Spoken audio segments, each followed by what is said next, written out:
Hermeticism. Hermeticism begins with the principle that all is mind. The universe in its entirety is mental in nature. Thought is not a product of the universe. It is the fabric of it. Everything emerges from consciousness, and all planes, physical, mental, spiritual, follow the same laws. As above, so below means the same patterns exist at every level of reality: planets and atoms, stars and cells, gods and humans. The seven Hermetic principles, mentalism, correspondence, vibration, polarity, rhythm, cause and effect, gender, describe how reality functions. These principles aren't commandments, they are observations of the invisible mechanics that govern all forms. Hermeticism isn't about worship, it's about mastering the inner world to reflect mastery in the outer. Gnosticism. Gnosticism says the physical world is a distortion, not evil in the moral sense, but a flawed simulation, a prison of perception. The God worshipped in most religions is, to the Gnostic, a false creator, the demiurge.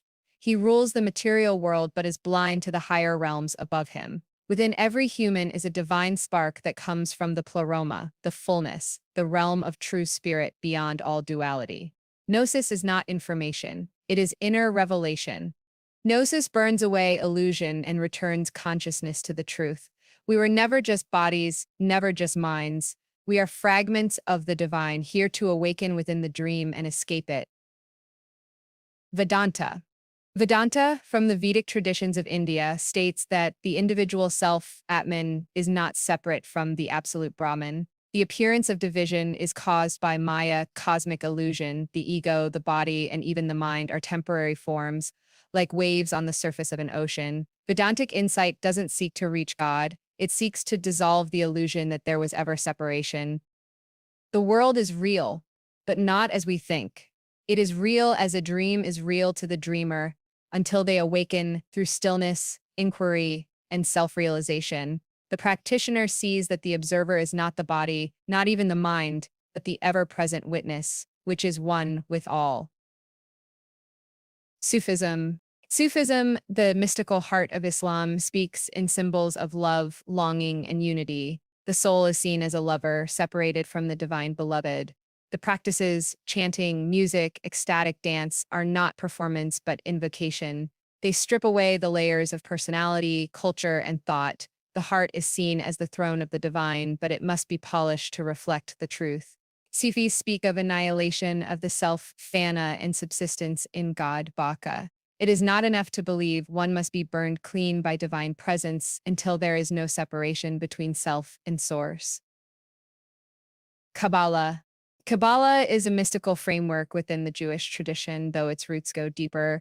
It describes the emanation of the divine into the manifest world using the tree of life, a map of 10 spheres, Sephirot, representing different aspects of God and the human psyche. It begins with Keter, pure will, and descends into Malkuth, the kingdom, our material world. The descent is creation, the ascent is awakening. Each path between Sephirot is a spiritual initiation.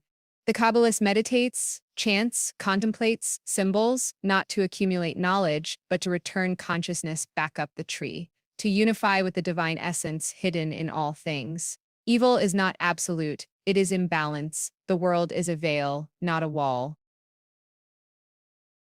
Egyptian mystery teachings. Egyptian mystery teachings centered on the journey of the soul through death and rebirth. Osiris is the archetype of the god who dies, is dismembered, and is reassembled, symbolizing the fragmentation of the soul in the physical world and its reintegration through initiation. Temples were not places of worship, but sites of transformation. The inner rituals mimicked the journey of the sun through the underworld. They revealed that the soul's true nature is eternal and luminous. To die before dying was the key to awaken in the body as if already beyond death. The scarab, the ankh, the eye, all were symbols of inner states of awakening, not mere cultural artifacts. Hinduism. Let's start with Hinduism, one of the world's oldest religions, dating back to 1500 BCE. Hinduism has no single founder. It's a rich tapestry of traditions. Central beliefs include reincarnation, karma, and dharma, or one's duty. Worship ranges from grand temple ceremonies to personal offerings at home. Christianity. With over 2 billion followers, Christianity is the largest religion in the world. Based on the life and teachings of Jesus Christ, it emphasizes love, forgiveness, and salvation. Its sacred texts include the Old and New Testaments of the Bible. Islam, founded in the 7th century, is based on the teachings of the Prophet Muhammad and the Quran. Central practices include the 5 pillars, like daily prayer and fasting during Ramadan. Muslims strive to live in submission to Allah's will. Judaism, one of the oldest monotheistic religions, traces its origins to Abraham and the covenant with God. The Torah serves as the foundation of Jewish law and ethics, guiding practices like Sabbath observance and festivals like Passover. Buddhism focuses on inner peace and enlightenment. Founded by Siddhartha Gautama, the Buddha, it teaches the 4 noble truths and the Eightfold Path, guiding followers to freedom from suffering and the cycle of rebirth. Sikhism, founded by Guru Nanak in the 15th century, emphasizes equality, service, and devotion to one God. Sikh temples, or gurdwaras, are known for their open kitchens, feeding people of all faiths and backgrounds. Indigenous and traditional religions. Beyond the major world religions, there are rich traditions rooted in nature, ancestors, and harmony Shinto. In Japan, Shinto celebrates the kami, or spirits of nature. Rituals focus on purity and gratitude for life. African traditional religions, these faiths honor ancestors and spirits through music, dance, and ceremonies. Native American beliefs, spiritual practices deeply connected to the land, involving rituals, storytelling, and visions. Ancient and extinct religions. Many ancient religions laid the foundation for modern beliefs. Greek and Roman religions, polytheistic worship of gods like Zeus and Jupiter, celebrated through myths and rituals. Manichaeism, a Gnostic religion blending light and darkness, spreading across ancient Persia and Rome.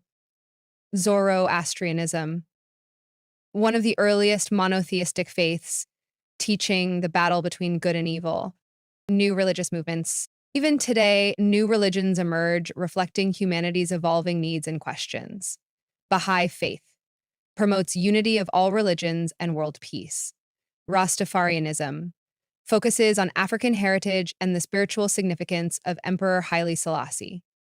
Neo-paganism, a modern revival of ancient practices honoring nature and the divine feminine. Philosophical and atheistic traditions. Not all beliefs center on gods or rituals. Confucianism, a Chinese philosophy emphasizing ethics, family, and social harmony. Taoism, the pursuit of balance and flow with the Tao, or the universe's guiding force.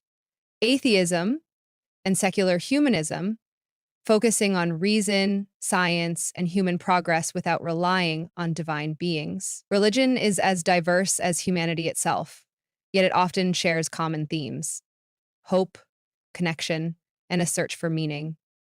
Whether you follow a faith, explore spirituality, or embrace reason, understanding religion helps us appreciate the richness of our world.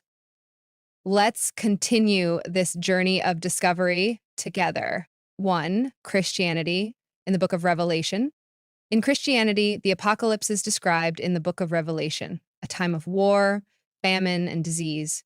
The 4 horsemen ride, the Antichrist rises, and the final battle between good and evil takes place. But for believers, this is not just an end, it's a new beginning, with Christ returning to establish a kingdom of peace. 2. Islam, Qiyamah, Day of Judgment. In Islam, the Day of Judgment, or Qiyamah, will be preceded by great signs. The sun will rise from the west, the Dajjal, a deceptive false messiah, will appear, and chaos will spread across the earth. The Mahdi, a divinely guided leader, will arrive, and Jesus, Isa, will return to defeat evil before the final judgment by Allah. 3. Hinduism, the end of the Kali Yuga. Hinduism describes time as a cycle with 4 ages, or yugas. We are currently in the Kali Yuga, an age of darkness and decline, but it won't last forever. Hindu scriptures predict that Lord Vishnu's final avatar, Kalki, will descend on a white horse to destroy evil and restore balance. marking the start of a new golden age. 4. Buddhism, Maitreya, and the renewal of the world. Unlike the fiery end times of other religions, Buddhism views the future as a cycle of renewal. According to some Buddhist traditions, a great decline in morality will occur and the teachings of Buddha will fade, but a new Buddha, Maitreya, will appear to guide humanity back to enlightenment, bringing a fresh era of wisdom and peace. 5. Norse mythology, Ragnarok. In Norse mythology, the gods themselves face destruction in Ragnarok, the great battle between Odin, Thor, and the forces of chaos. The sky darkens, the giant wolf Fenrir breaks free, and the world is swallowed by fire and floods.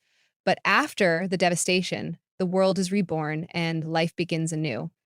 6. Mayan beliefs, cyclical time, and the 2012 prophecy.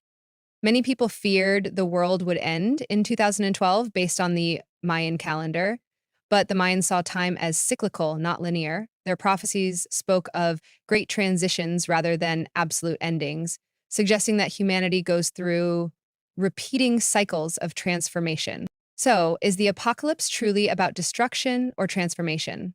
While these religious prophecies differ, they all share a common theme: the fall of the old and the rise of something new.